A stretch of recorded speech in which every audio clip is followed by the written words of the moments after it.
Hello and welcome to Dollars and Cents, presented by North Main Financial. I'm your host, Joshua Dobi. Thank you so much for hanging with us here. You made it 4 o'clock hour on a Thursday. If you're a 9 to 5er, you got 53 minutes, 22 seconds until we hit that 5 o'clock bell. And I appreciate so much you spending that time with us here as we're giving attention to all things economic, financial. You know us by this point. I mean, you've been listening to us for all these years. You know the routine. But if you happen to be a new listener and you know that we're talking about these kinds of things, you know also, hopefully, and if not, I'm going to tell you here in a minute, that what we're talking about here is never intended as a specific recommendation for you, meaning that even though we're giving attention to all kinds of things strategy-wise, we're going to talk about specific investments, companies in a perhaps more favorable or a less favorable kind of light, that in doing so, again, everybody's situation is unique. We're not making any recommendations of any kind, and we strongly, strongly recommend that you reach out to your tax advisor, your financial advisor, or if you'd like to reach out to us at North Main Financial Group. Happy to chat with you. Happy to see if there are ways in which we might be able to be helpful to you. Online, you can find us at northmainfinancial.com. That's north like the direction, Main like the street, financial.com. Northmainfinancial.com. We have a contact page on there. Leave us an email address or a phone number. Let us know the most preferred and desirable ways for us to contact you, again, at northmainfinancial.com. You're also welcome to call us here in the studio. Can't promise I'm going to get your question on today's show, but I promise you, if I can't get it on today, I'll make sure to get onto it next week. Want to make sure that this show is always relevant for the kinds of things that are most important to you. 844-STUDIO-4. That's 844-788-3464 here in the studio. 844-788-3464 here in the studio. All right, we're going to get into it. There's always a full deck here. You know us. We don't slow down at all. We just blast right into it. We get through the introductory, obligatory kinds of things, right, to make sure that you know that we're thankful for you here, which of course is very important. But we got a big list, so let's get into it. Hard to say right now that there would be anything, let's say in my end of the universe, that has been more talked about here in the last couple of days than what I'm going to call the shutdown, temporary shutdown of a notable portion of our federal government. Now, I know that's a 10-cent phrase there. I'm not trying to cover off anything, and that's not trying to be politically correct there, but that's really what has happened here because of some disagreement on the funding mechanisms necessary to fund a significant portion of our federal government and federal government services. A significant portion of the federal government is now, well, I'll call it offline. I will say that some are not going to work, some who are going to work aren't being paid, kinds of things. So it's not a pleasant situation at all. And so when we're looking at that kind of thing, and there have been a lot of questions, and I've had numerous conversations with many of you that talking about either A, what our commentary is to it, or if you are one who is an employee of the federal government. I had this conversation actually with a gentleman who's been working for an agency of the federal government for many years, and he said, it seems like almost every year now we have to have this kind of conversation. It seems that way. Was that always the case? I don't think so. It doesn't seem like that was the case previously, let's say more than 10 years ago, but it certainly seems like in this day and age that almost every year we're having this level of conversation about what if it happens. And now in this particular instance, as of the time of this live broadcast, or as of the time of this recording, if you happen to be listening to the podcast version, we're about 2 days in at this point. And so what does that mean with regards to, let me start with things that are not affected in it, because I've had a number of conversations and questions about these kinds of things. What things are not affected? If you are a Social Security recipient, nothing is changing. If you are under Medicare health insurance, so over the age of 65 in this country and under the purview of Medicare health insurance, nothing is changing for you there. If you are flying, so if you are one who is jumping on a commercial airline and going to one destination or another, no adjustment insofar as TSA or our air traffic controllers are concerned. So that should be business as usual there. So those are probably the easiest agencies to which we can point very quickly and say, because of their very specific need in perpetuity, that there is no adjustment on that end of things. Now, for any number of other agencies, it can be yes and no. And I'm not going to go through the laundry list. There are literally thousands of them. I'm not going to do that here. But certainly with regards to particular agencies, if you are interacting with the federal government in one way, shape, or form, securing contracts or other kinds of services provided or being received, I encourage you to reach out to that particular agency to see what the current protocol may be, because there's a lot of unknown when it comes to this kind of thing, and how long is it going to last? Which agencies are going to be impacted? It's different each time, so there's not a particular blueprint that to which I can point you and say, well, this is what you can expect on your end of things. So we're watching it closely. As with anything that has to do with disruption, the longer it lasts, the more damage it likely will perpetuate into the system. So at this point, in a couple of days, we're not seeing a whole lot of negative impact, but it can happen that there could be some more significant future financial impact as a result of the shutdown here. So we're going to watch and see. Spend a lot of time scouring through a lot of the rhetoric up on Capitol Hill, which I've been doing here for the last several weeks, as this looked like it was going to shape up this way. I can't say I have anything tidbit wise or breaking news wise, unfortunately, in terms of what we can expect next.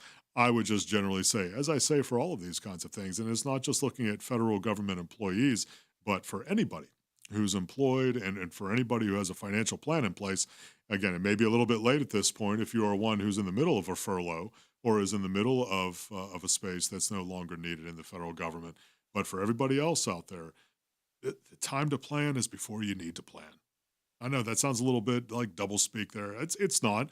The time to plan is before you need to plan, meaning that the time to make provision or the time to set aside, the time to be ready is before you actually need it. Now, most folks, and this happens a lot, we get a lot of calls on this kind of thing where the folks want to start planning whenever something bad has happened. And I appreciate that. You're a little shocked to the system and say, no, okay, now we want to do something. Well, there may not be a whole lot that we can do at that time, because by that point, all of the things that we don't desire have already happened. So it really is a function of what have you done before this occasion that really matters. And so that's why I'm saying to you, if you're not in that kind of place right now, first of all, A, glad, happy that you're not, but then B, perhaps most importantly, make a plan in advance.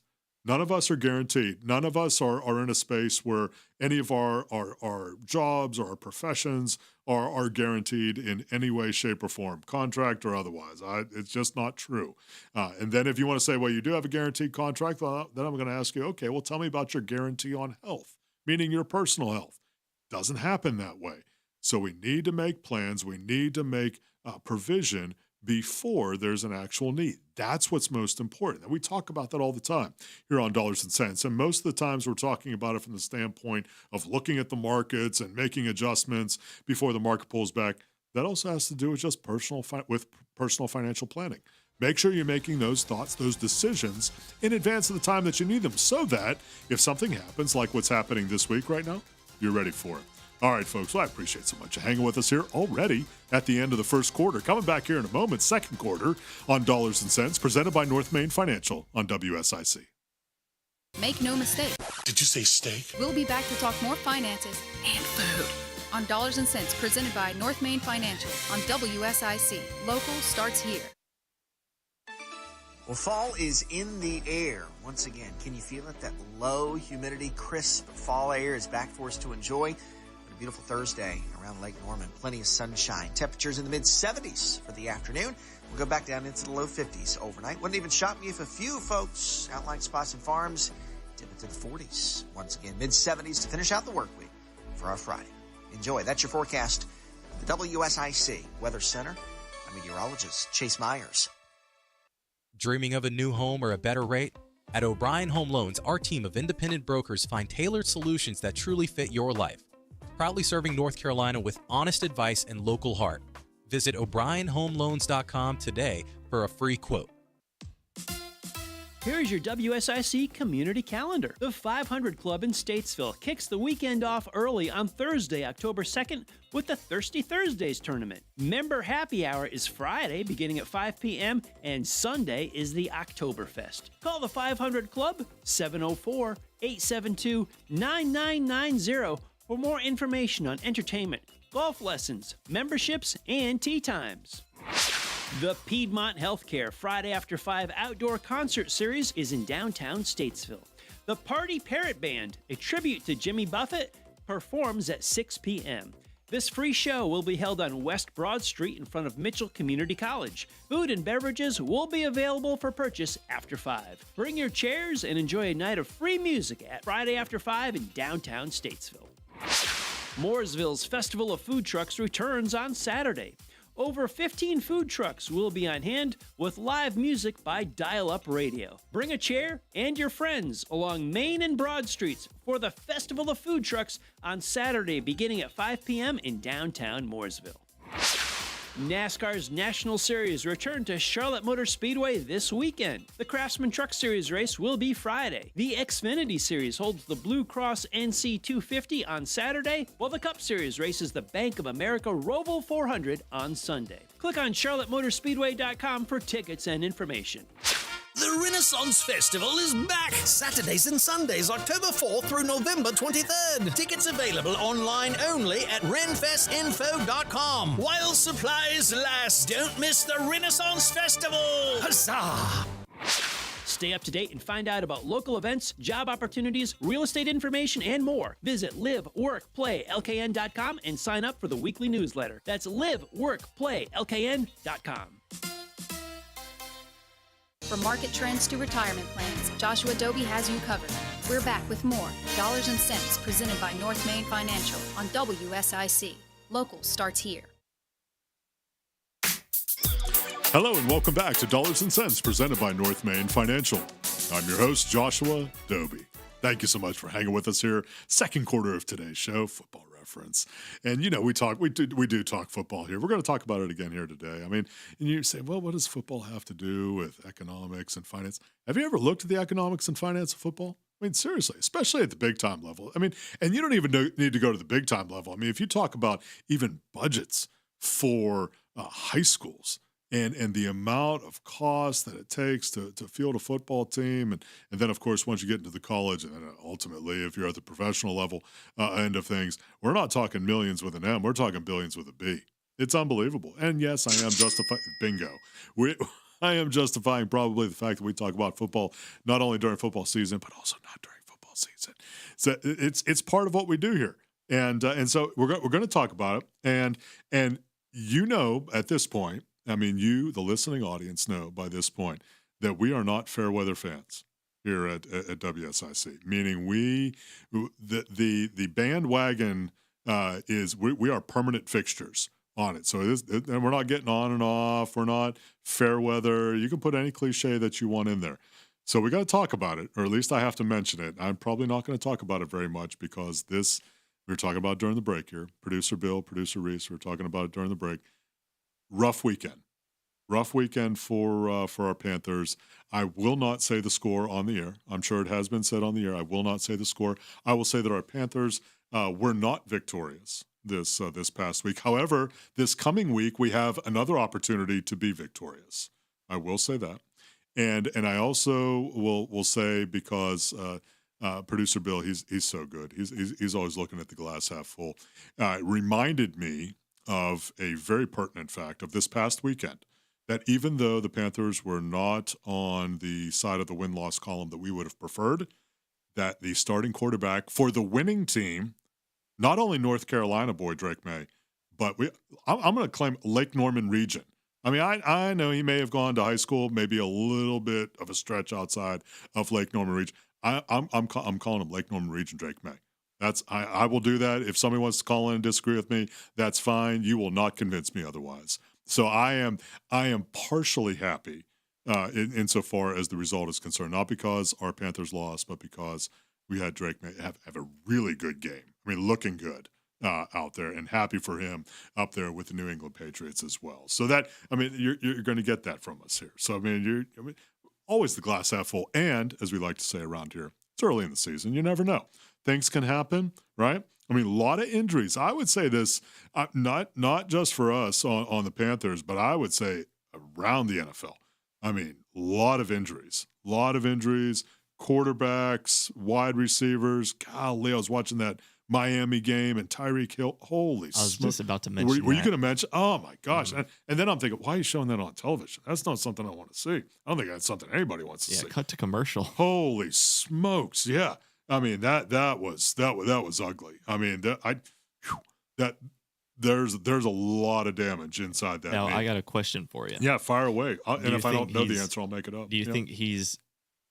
think his career is over? It's a great question. Or do you think just Yeah. it'll take a while for him to come back? Yeah, it's a great question, producer Reese, that I don't think has a perfect answer to it, because I think even at that level, I think every player is different, right? So I mean, if you look at a player of his style, right, because he's a burner, right? He's a guy who's just blazing down the field, making cuts on a dime, literally. So that's a very different kind of players than, say, an interior offensive lineman. Yeah. And I'm not saying either one, it's easy to come back from that kind of injury, but I wonder what his speed and his ability to maneuver on the field is going to be even after he's fully recovered. Yeah. I really do.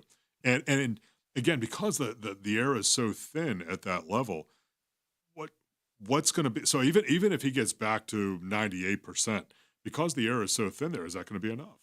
Is there going to be somebody, is there going to be the next Tyreek Hill right behind him who's going to be gunning for his spot? I don't know. It's so, I mean, these guys, they're not even super athletes. These are freakish athletes. Their speed and size. Yeah. They're the best of the best. I mean, they are. And it just seems like the bar gets raised every year. So I hope he's able to come back. I hope he's able to recover in all the ways that make him the special player that he is from a skill standpoint. But holy smokes. Yeah. I mean, but I mean, that's the nature of the game as well, because as players, even over the course of the NFL history, as the players have become significantly larger and significantly faster as they've become larger, you have these kinds of injuries that are occurring on a more regular basis. Not saying they didn't occur 30, 40, 50 years ago, but I don't think at the same rate that we have right now. This season in particular just seems like a lot of injuries are happening. I would agree. Even in the preseason too. I would completely agree with that. And is that true? Not true? I'm sure there's some objective data out there that will tell us whether there are more significant injuries this season than any other. It certainly seems that way.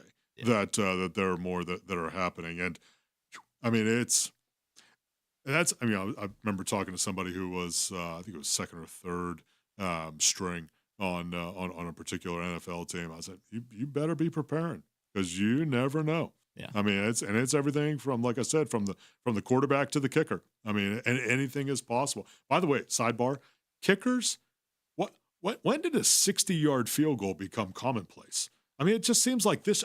It probably has been happening. I'm not paying enough attention. I was watching one of the primetime games. Yeah. Monday. Yeah. Was it Monday? Could have been Monday Night Football. Absolutely. And I said, "Ooh, 50. That ain't a gimme."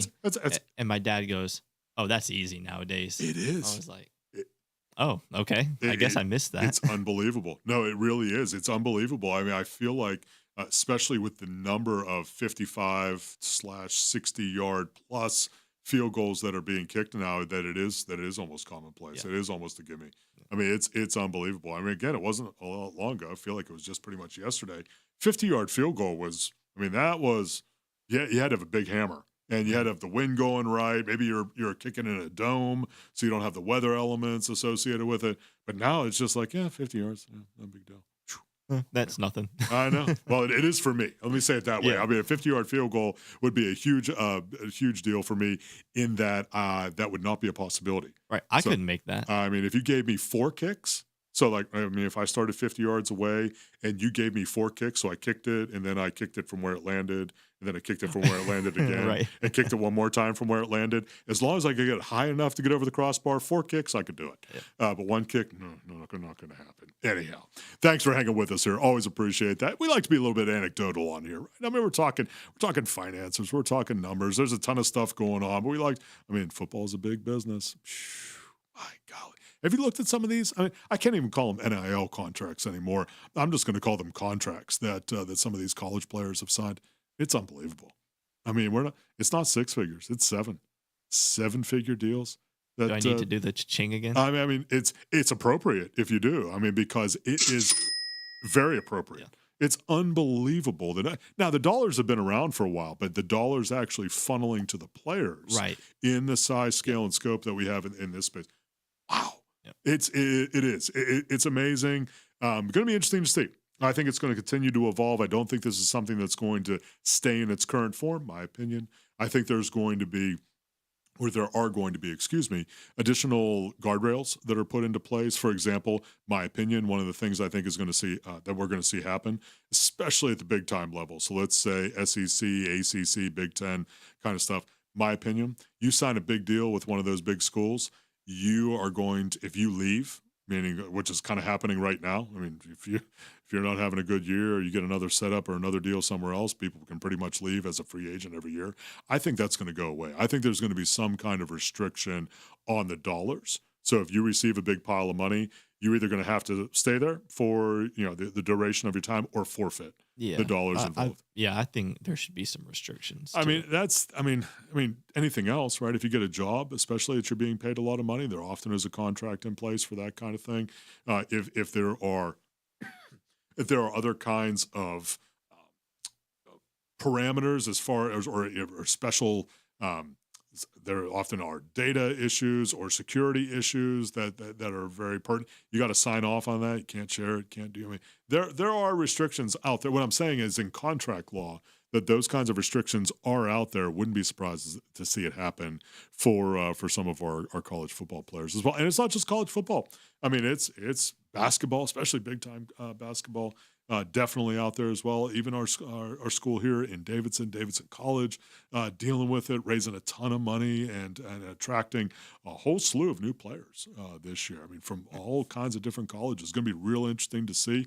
Coach McKillop, hoping good things for you, my friend, that we have in this upcoming season. But it's a changed landscape. It's just different from what it used to be. I mean, gosh, it seems like yesterday. I mean, if you change schools, especially if it was in the same division. So if you went from Division I school to Division I school, you sat out a year. Like, not only was there no money, but you couldn't even play that year. Wow. And I mean, because they didn't want you to transfer for athletic reasons. Now, golly, I mean, it's happens every day now. I mean, I feel like I mean even with before the portal, people are announcing before the portal, I'm a free agent. Yeah, big deal. Big deal. All right, let's keep moving here. Going to get a quick one in here before we get to the halftime end of things. Going to talk gold. Interesting on the gold end of things. Have a lot of conversations with some regularity about gold as an investment. How should we invest in it? Should we invest in it? Is it an appropriate investment? Well, you know me well enough by this point. I'm not going to tell you that it's an appropriate investment for you, but I am saying that it's out there, and most especially the reason why I'm saying it is because it is at an all-time high as measured by the value of a troy ounce on the London Exchange, which is really the benchmark around the world. $3,800 for a troy ounce or a pure ounce of gold, all-time high as far as gold is concerned. Now, what makes me queasy, and I'm going to say this right before the break, just slide it right in there. Makes me queasy is this is when folks get excited about it. I don't like it. No, I don't. I mean, you can debate me on it. Call in here. Call in the studio, 844-STUDIO-4. I'll debate you on it. Get queasy when folks get real excited about when things hit an all-time high. All right. We're going to take a break here. Back in a moment. Thanks for hanging with us here on Dollars and Cents, presented by North Main Financial. Make no mistake. Did you say steak? We'll be back to talk more finances and food on Dollars and Cents, presented by North Main Financial on WSIC. Local starts here. Well, fall is in the air once again. Can you feel it? That low humidity, crisp fall air is back for us to enjoy. A beautiful Thursday around Lake Norman. Plenty of sunshine. Temperatures in the mid-70s for the afternoon.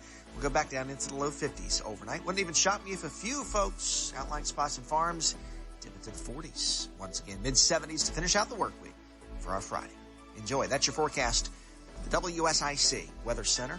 I'm meteorologist Chase Myers. Cakes and cookies, toys and gifts. The Southern Christmas Show, November 13th through 23rd at the Park Expo and Conference Center. Save on tickets at southernchristmasshow.com, courtesy of Kraft Body Scan. The Southern Christmas Show. Hey folks, you know Randy Marion is the king of price when it comes to buying a new vehicle or a pre-owned vehicle. But how about king of price when it comes to the service department? Randy Marion Chevrolet in Statesville, Randy Marion Ford Lincoln in Statesville has you covered on tires, brakes, batteries, wipers, you name it. Any service you need on your vehicle, regardless of the make or model, come see Randy Marion Chevrolet in Statesville Service Department or Randy Marion Ford Lincoln Service Department today. Hi, this is Bob McIntosh with the McIntosh Law Firm in Davidson. Since 1997, we have been committed to providing our clients with competent, caring, and experienced legal services. Learn more at McIntoshLawFirm.com.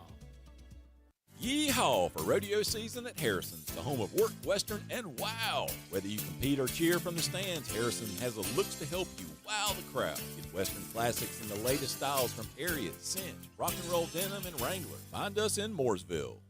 If you need home medical equipment, call Lowry Drug in Statesville. We have everything you need in stock, including portable oxygen concentrators, CPAPs, masks, lift chairs, wheelchairs, scooters, hospital beds, supplies, and anything else you need. Get it when you need it. Check out LowryDrug.com or call 704-873-2247. Lowry Drug, your hometown source since 1959, across from Iredell Memorial Hospital. We are worth the drive. Come see us. Take your life by the reins and let the horses at Willow Equine heal and empower you. Located in Mooresville, our services help with trauma, anxiety, depression, and addiction. Love life again. Visit willowequine.com today. How can we make your day spotless? Yes, I'm Andrea, owner of Spotless Cleaning. Of course, our technicians do the extras. It surprises people. Yes, baseboards, window frames, and of course, toilets. Not maids, trained technicians. Exactly. In Brazil, my grandparents taught me to live my life without guilt. Yes, more time means better, bigger life. Yes, with Spotless Cleaning, you live it. Plus, have a clean house. SpotlessCleaningNC.com.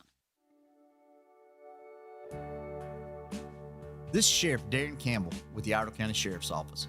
Every day, scammers are targeting people right here in our community through phone calls, emails, and text messages, trying to steal your money, your personal information, and even your identity. If someone calls claiming to be from a government, a bank, or even law enforcement, demanding money or personal details, stop and think. Legitimate organizations will never ask for gift cards, wire transfers, or your passwords over the phone or email. If something sounds too good to be true, it usually is. Hang up, don't click that link, and never share personal information with someone you don't trust. At the Iredell County Sheriff's Office, we're working to protect our community, and we're proud to partner with WSIC because local starts here, and keeping you informed keeps you safe. Stay alert, stay smart, and don't fall for a scam. Friendly reminder, don't brake when you see the lake. WSIC, local starts here. This is a Bloomberg Money Minute. After years of getting shunned by major banks, President Trump's money has found another place to call home, and that is Citigroup. Sources tell Bloomberg the president's son, Eric Trump, signed up as a client of the third largest American lender. The relationship is said to have started after CEO Jane Fraser reached out to congratulate President Trump on his election win in November. Citigroup shares down 1.2%. Bitcoin is now at $121,000 for the first time since setting a record 7 weeks ago. Stocks are higher. The Dow, the S&P, NASDAQ all very much in the green. S&P up by 0.1%. Dow Jones Industrial Average higher by 0.2%. NASDAQ up by 0.5%. The NASDAQ 100 Index also at a record, up by 0.4%. I'm Charlie Pellet, Bloomberg Radio. The button pushing stops here. WSIC. Local starts here. From market trends to retirement plans, Joshua Dobi has you covered. We're back with more Dollars and Cents presented by North Main Financial on WSIC. Local starts here. Hello and welcome back to Dollars and Cents presented by North Main Financial. I'm your host, Joshua Dobi. Thank you so much for hanging with us here into the second half of today's show, Football Reference. I appreciate you hanging with us here. We're talking about all kinds of things. We're talking about what's happening out there in the federal government end of things. We're talking about a little football as well. We moved on very quickly from let's say the past weekend's results of our local Chargers with the Carolina Panthers. We are looking forward to this coming week, and it's still early. Go Panthers. Let's do it. All right, let's keep going here. We're talking about all kinds of stuff. Lots of stuff going on here. I want to touch on a couple of things. Producer Reese and I were just talking here during the break about a big one. And actually, interestingly enough, a couple of stories in the Wall Street Journal as well. So I'm just saying that as a reference point so you can go check it out if you want to do that, and also to prescribe or to say the appropriate reference from where I'm pulling this data. I'm talking about all things having to do with the college expense experience. And now, when I'm saying that, when I'm talking about college expenses, I'm talking about tuition, room, and board. So those kinds of things which are required if you're going to be a resident of a particular college or university and attend there as a full-time student. There's actually a very, I would call it a very insightful article in the Wall Street Journal, actually today's Wall Street Journal, if you're looking at it. So today, as of the time of this live broadcast, or as of the time of this recording, talking about the amount specifically of student loan debt that is sitting out there, and the huge challenge that comes with student loan debt. Here's a little anecdotal. No, not really anecdotal. This is actually a very pertinent kind of data point when it comes to student loan debt. The highest balances in terms of student loan debt on average. Now, this is on average, so there are going to be folks who are above and below this, and of course those folks who don't have student loan debt.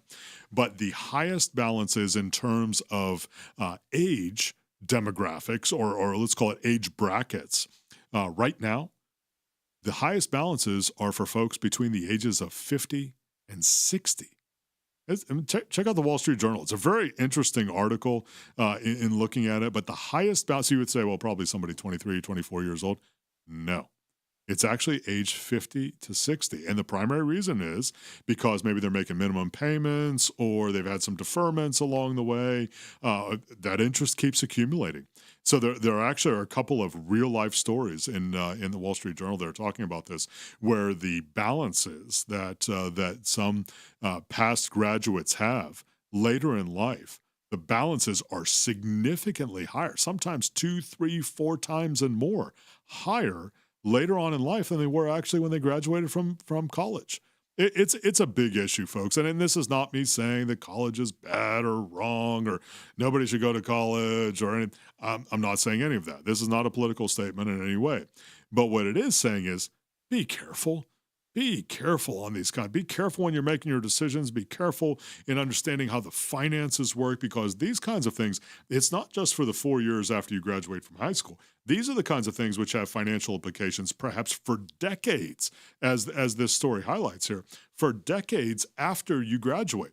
I mean, there are, again, real life stories all everywhere where because of student loan debt, can't qualify for mortgages, can't qualify for car loans. I've even seen a couple here recently, can't even qualify to rent an apartment, especially at some of these larger complexes, because they check your credit report. If you're not making payments on your student loans, they may or may not allow you to get accepted for an apartment in some of these larger complexes. So very, very big issue when it comes to that kind of thing. Make sure you're paying attention with regards to the decision-making process. I know we've talked a lot about college and the college financing end of things here over the last several weeks, and that's been intentional as kids have gone back to school during this season, but this is really just a word of caution, more so than strategy, but just a word of caution.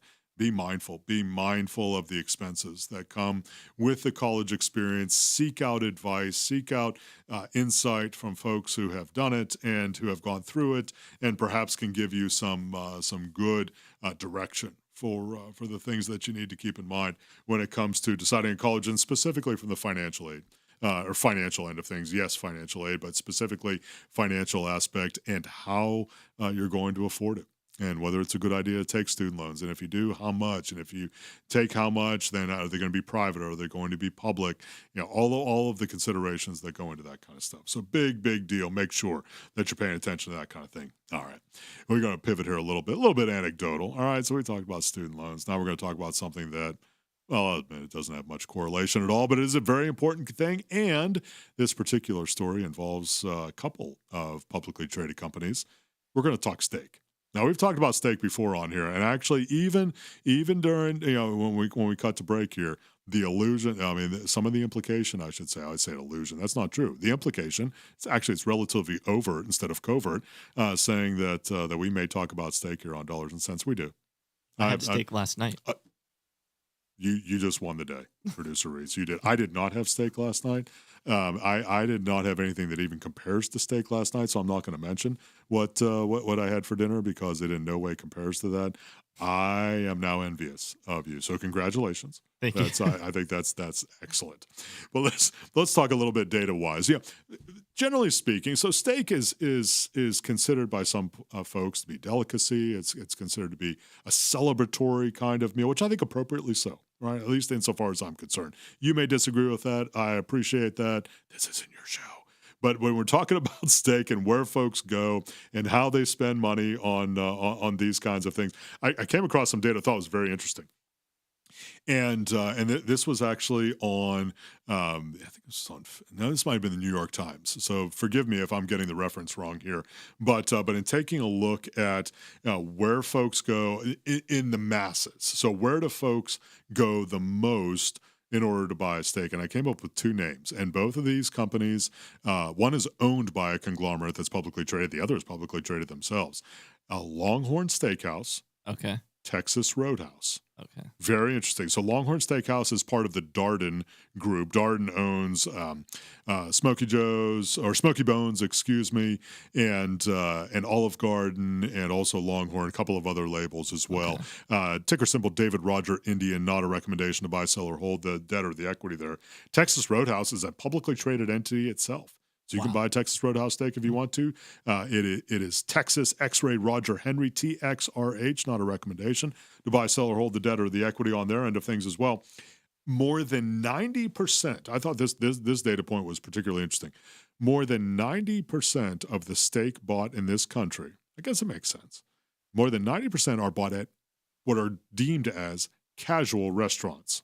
So that includes Texas Roadhouse, Longhorn, Outback, those kinds of places. More than 90% of the steak in this country is bought at more casual restaurants. So not at necessarily the more formal white linen tablecloth kind of places. Okay. I thought that was very, very interesting.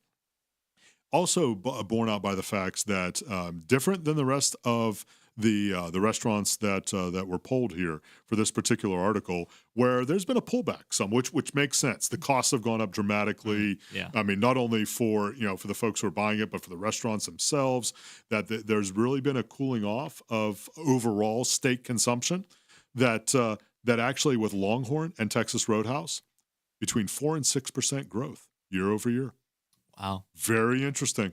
So, and perhaps they're catching some of those folks who were buying steak somewhere else. I don't know, but it's kind of an interesting sort of thing. So predictability is key. Number one cuts. I'm going to give this right before the break here. We're going to talk about it as well on the other side. Number one cuts, ribeye, in this order. Really? Ribeye, filet, New York strip. I thought that was very interesting. Okay. I thought sure filet would be at the top of the list. That's what I thought. And that's just me. I have no data, no reason to actually make that kind of statement. I just guessed that it would be the case. Ribeye number one cut, filet number 2, New York strip number 3. Very interesting.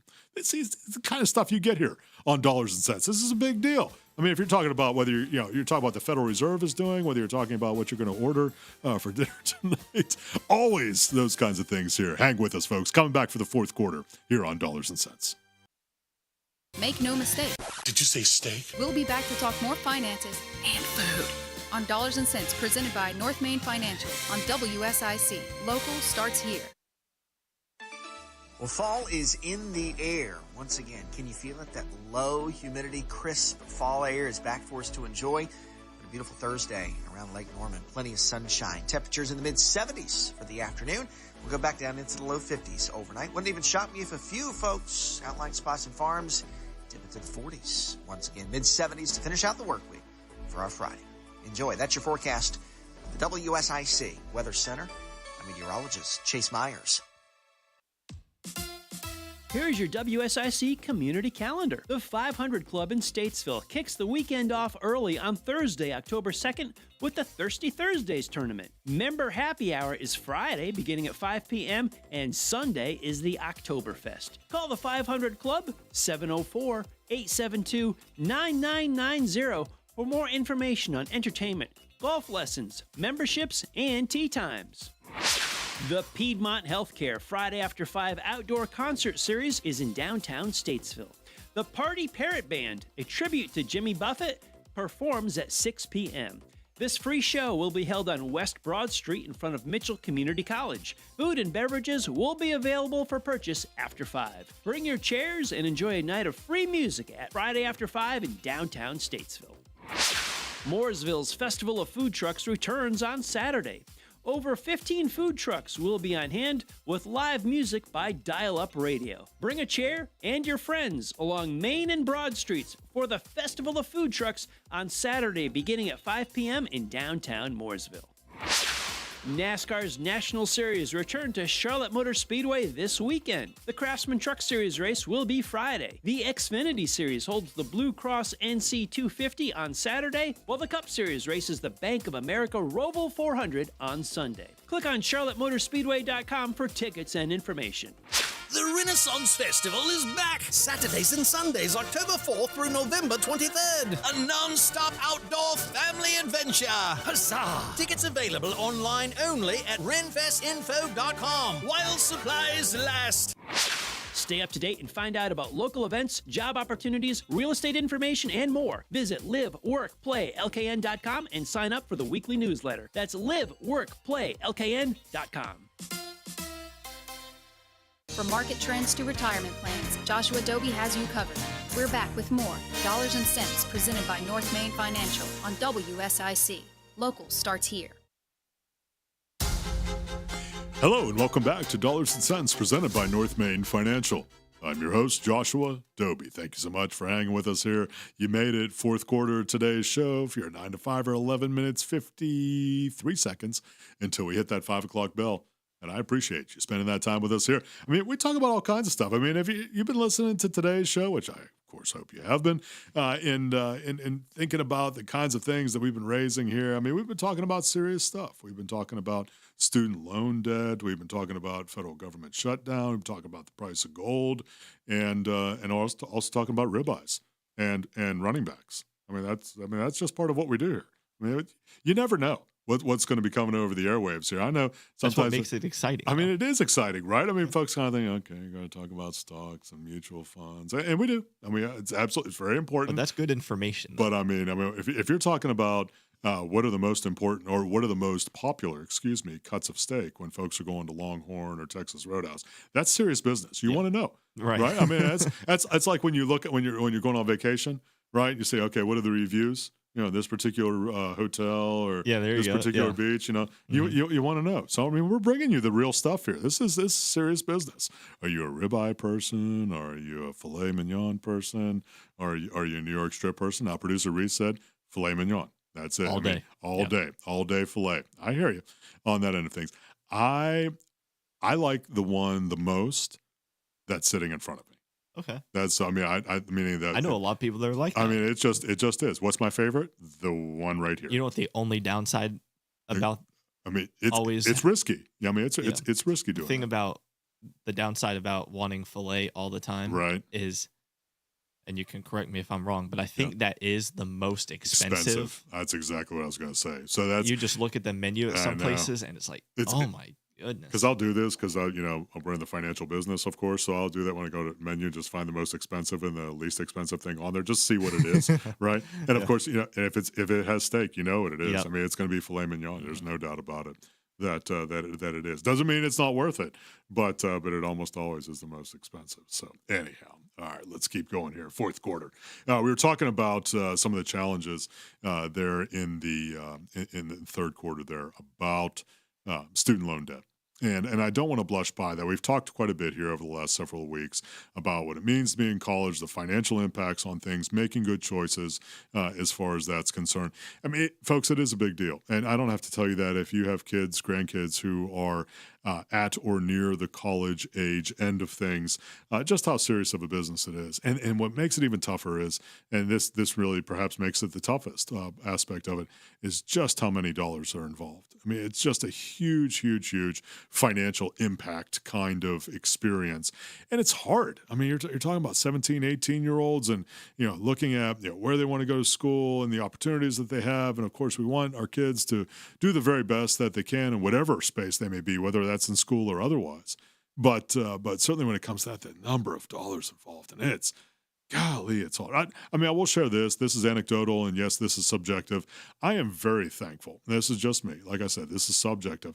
I am very thankful that, especially over the last 5 years or so, there has been, an increase in the number of options available for the post-secondary experience, meaning for once you get out of high school, meaning that there are so many things you can do online now. I mean, there are so many things that you can do that are not a part community college. I mean, we have a spectacular community college system here in the Central Piedmont with CPCC. I mean, there are so many options. I'm thankful for that. I'm not saying that college is bad or going to university is wrong. Not saying that at all. I don't want to get those calls or those emails from you saying that, that I don't like Clemson or NC State. No, I'm not saying that at all. I don't want to hear it. But I was going to make a joke there, but I'll offend probably a certain segment of our listening audience, so I'll skip on quickly. But what I am saying is that because of the number of dollars involved, it's a huge decision. And so I would just encourage you, as you're going through the planning process, now here comes the financial planning end of things, as you're going through the planning process, take into account all the options. And not only that, but take into account the long-term financial implications of the options that you choose. That's where the big impact comes in. Having conversations all the time with folks who are saving for college, for their kids, for their grandkids, talking about what the expenses will be, what their obligation is, what should their commitment be financially to that process, and especially talking with parents, they're looking at the number of dollars involved, and we're talking about, okay, how much do we save for college? How much do we save for retirement? How much do we save for any number of other financial goals that they have? And it's hard. I mean, and I would love to give you just this blanket answer of saying, well, everybody should do this. No, that's just not the case. Everybody's situation is unique. I'm not going to do that because it would be inappropriate for me to do that. But it is very important for everybody to consider closely what the long-term implications are of the financial decisions that they make.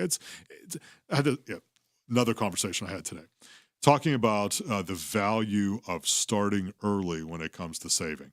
I mean, you cannot overemphasize that, and don't get this twisted up. I'm not saying you got to save tens of thousands of dollars a year, when you're a 23-year-old. No, I'm not saying that at all.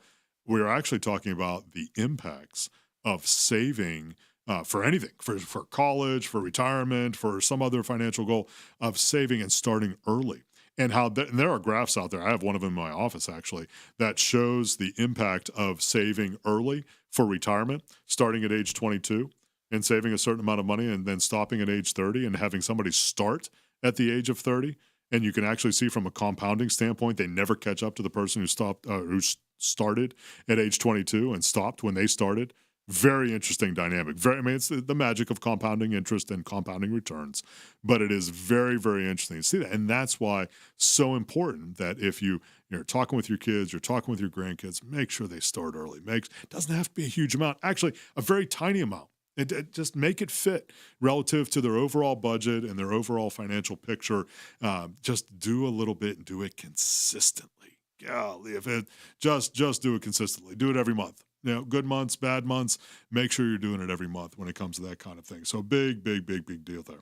One other anecdotal, well, semi-anecdotal, definitely not an anecdotal thought, but anecdotal to this conversation that I'm seeing more and more of, especially with the most recent adjustments that took place here with regards to our overall tax code, and that has to do with 529 accounts. Now, 529 accounts, if you're not aware, 529 accounts, and that the 529 refers to a specific section of the tax code.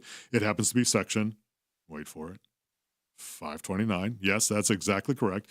That deals with the opportunity that you can have if you invest into a 529 account to have the gains inside of that account grow tax-free if used for qualified education expenses. You don't get any benefit on the money you put into it from a taxation standpoint, meaning it's after-tax dollars that go into a 529 account. But if you use them for qualified education expenses on the other side and you follow the parameters of a 529 account, those gains can come out tax-free. Now, the reason why I'm bringing that up is because, and again, just keeping along the lines of planning and specifically planning for college expenses, take a look at a grandparent-owned 529 account. Now, I'm not saying this is good for everybody, because it isn't, because everybody's situation is unique. However, take a look at not necessarily having a parent own a 529 account, which is fine. You can definitely do that.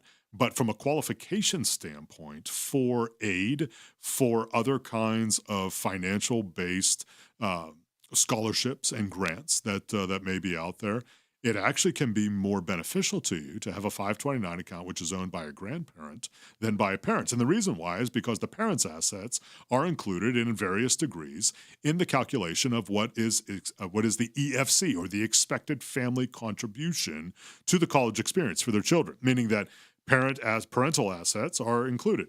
Grandparent assets, insofar as 529s are concerned, are not included. So that there can be a real value there in that calculation if you have the 529 account in a grandparent's name, so that it's not included in the calculation for the needs-based aspect of things when it comes to scholarships, grants, and other needs-based financial instruments which are out there. So definitely something that you want to keep in mind. Definitely something, if that's possible, that it may make sense for a grandparent to have the 529 account in his or her name for the saving experience, so that there can be an increased opportunity for the qualification aspect of things for grants and scholarships and other financial needs-based kinds of things. So very, very big deal. Keep that in mind when it comes to the 529 aspect of things. All right. I know. Let's talk a little markets here. I'm not getting away from that. I never get away from it. You kidding me? There's no place I'd rather be than in the thick of it when it comes to the market aspect of things. Let's talk surprise. I mean, I'm talking surprise when it comes to the markets. You probably knew this. You probably knew we were going to have a fantastic year as measured by our most popular stock indices, looking at Dow Jones Industrial Average, S&P 500 Index, and the NASDAQ Composite. Got to bring in the bonds as well. I mean, the Morgan Stanley Aggregate Bond Index, I got to look at them. I mean, very positive year there as well. You probably all knew this. I didn't. I mean, I was the one a year ago saying, watch out. You know, just be careful, be leery. I know I say that a lot on this show, but there's a reason why. And it's not because I'm looking at the glass half empty or because I don't believe in the long-term capital appreciation aspect of things when it comes to our markets. But it was just, we had a very good 2023 year. We had a very good 2024 year. Here we are coming into very possibly a 2025 year, 3 years in a row of notably above average when it comes to a significant portion, especially of our equity markets, in terms of overall ROI, or return on investment. That's the reason for the caution. That's the reason for just saying, hey, don't get carried away. Don't just because, Broadcom's up 60%, Nvidia's up 30%, or golly, I hope you owned Palantir about 3 years ago, right? It's up 150% this year. And that's, by the way, not a recommendation to buy, sell, or hold any of those stocks or their debt. But just be careful of it. Be mindful of the fact that nothing goes straight up forever. Nothing. It has to run in a cycle. That's what creates the value in the investment, as counterintuitive as that may sound. So just be leery of it. Is this the time to trim some of those gains? Maybe. If you own some of them, maybe stuff it into something that doesn't go down in value whenever the markets pull back. Something to keep in mind. Definitely something that you should consider when you're looking at your portfolio. Well, friends, as always, appreciate your time here. Thank you so much for hanging with us here on Dollars and Cents, presented by North Main Financial. We're coming back next week, Thursdays at 4 o'clock, here on WSIC. Serving you better than ever before. WSIC, Statesville, W290DK Mooresville,